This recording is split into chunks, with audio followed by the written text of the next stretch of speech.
Portugal played a vital role in establishing trade routes, being the first to voyage across the Atlantic Ocean and discovering the New World.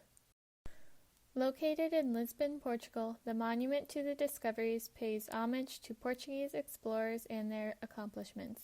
The monument looks over the Tagus River and sits at the starting point for many Portuguese explorers. Besides explorers, the monument includes cartographers, missionaries, and writers. Some of Portugal's most notable explorers include Prince Henry the Navigator, Bartolomeu Dias, Vasco da Gama, Pedro Álvares Cabral, and Ferdinand Magellan. They are all featured on the monument along with King Afonso V, who encouraged the exploration and colonization of Africa.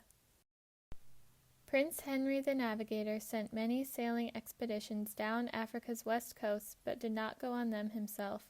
He was the third son of King John I, and due to his dedication to nautical navigation and exploring, Prince Henry is considered the royal patron of exploration. Prince Henry the Navigator stands at the front of the explorers on the Monument to the Discoveries, showing that he was the leading force in maritime exploration. He is holding a model of the Portuguese caravel. Expeditions that Prince Henry sponsored took place along the African coast. His goal was to find India, but he didn't see that happen in his lifetime. Even though he himself didn't go on the expeditions, he played an influential role in global exploration. Portuguese explorers were able to visit regions previously unknown through his financial support and encouragement. In 1481, Portugal began sending expeditions to find a trade route around Africa to India. Bartolomeu Dias was commissioned by King John II to discover a trade route to India and to find the Indian Ocean. In 1488, Bartolomeu Dias became the first European to sail around the southern tip of Africa, known as the Cape of Good Hope. This created a possibility for a sea route from Europe to Asia. His crew's supplies were running low, so he was forced to go back to Portugal before being able to make it to India. After this expedition, Dias would go on to become an advisor to Vasco da Gama. King Manuel I continued searching for a trade route to India when he became king in 1495. In 1497, Vasco da Gama was commissioned by him to complete the task. In 1498, Vasco da Gama became the first European to reach India by sea. Portugal's economy flourished after having better access to Indian spice routes. Pedro Álvares Cabral is credited with discovering Brazil in 1500. He landed near present-day Bahia off the eastern coast of South America. Several years after Cabral arrived, the Portuguese began colonizing the area. Pedro Álvares Cabral discovered Brazil by accident when he was on an expedition to India. Cabral was to follow the path that da Gama had established, but made a navigational error, sailing too far to the southwest and eventually making landfall in what is now Brazil.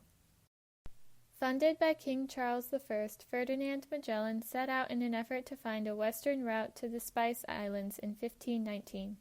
Magellan was sailing for Spain rather than Portugal and was in the process of gaining Spanish citizenship at the time of his departure. Magellan had asked King Manuel I of Portugal 3 times to let him command a fleet to the Spice Islands, but those requests were rejected. He became the first European to navigate around the tip of South America. This route, now called the Strait of Magellan, took his fleet across the Pacific Ocean.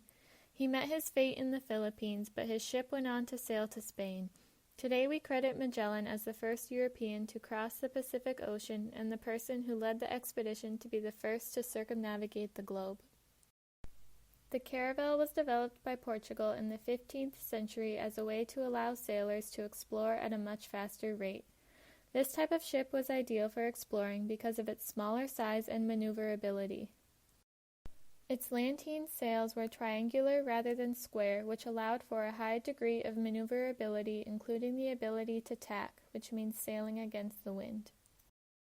To that point, navigation was largely done by dead reckoning or instinct and staying close to land. However, the further the sailors went, the more difficult it became to return because the winds and currents that pushed them south fought them on the way home.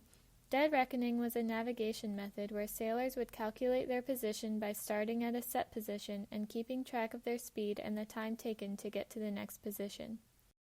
As Portugal's explorations became more daring and new trade routes began to be established, a need for a larger ship became necessary.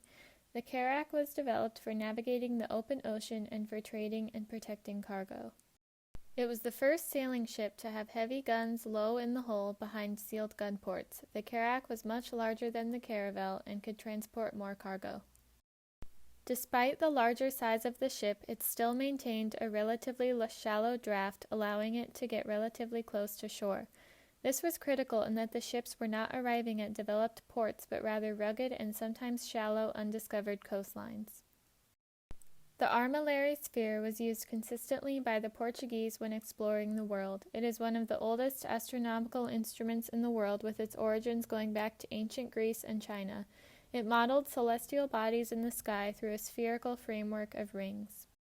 There are two basic types of armillary sphere: Ptolemaic, with the Earth at its center, and later the Copernican, with the Sun at its center.